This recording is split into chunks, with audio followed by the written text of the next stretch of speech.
This video chapter lesson reviews part 9 of the N400 application. If you have a copy of your original N400, please have it with you during this lesson to follow along.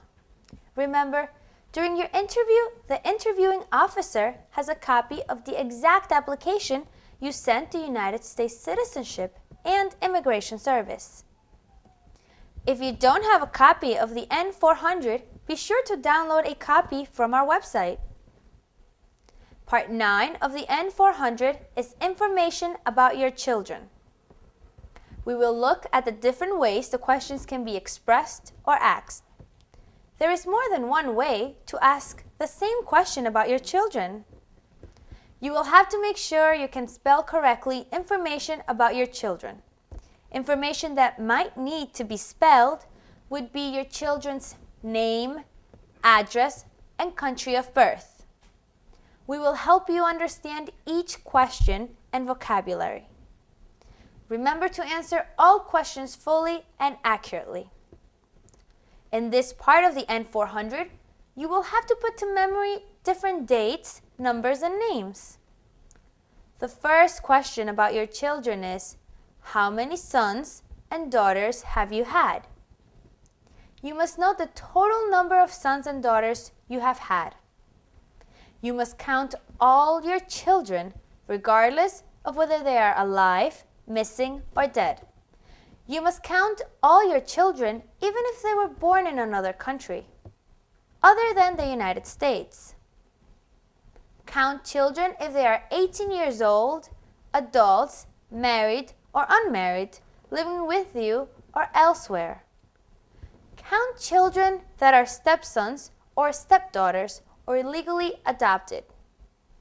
You must count children who were born to you even if you were not married at the time of their birth. Here are some of the possible questions that can be asked of you from Part 9, Section A, about how many children you have. How many sons and daughters have you had? How many children have you had? How many children do you have? In Part 9, Section B, you need to report some general information about all your sons and daughters. For example, are they living with you or at a different address? If they are living in a different country, you must report what country they live in. Know how to say and spell their first, last, and middle name. You must know their date of birth and their immigration status. If they are permanent residents, you must know their USCIS A number found on their permanent resident card or green card. Please know how to spell their country of birth if they were born outside the United States. Here are some of the possible questions that can be asked of you from Part 9 about your children. What is the full name of your son? What is the full name of your daughter? What is the complete name of your son? What are the complete names of all your children? What are the dates of birth of all your children? What are the birth dates of all your children? When were your children born? What is the immigration status of your children? Are your children permanent residents? Are your children U.S. citizens?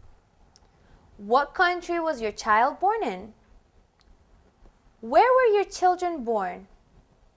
In what country were your children born? What is the nationality of your children? What country are your children currently citizens or nationals of? Where do your children live? To test what you just learned in this video chapter lesson, be sure to watch our practice interview videos.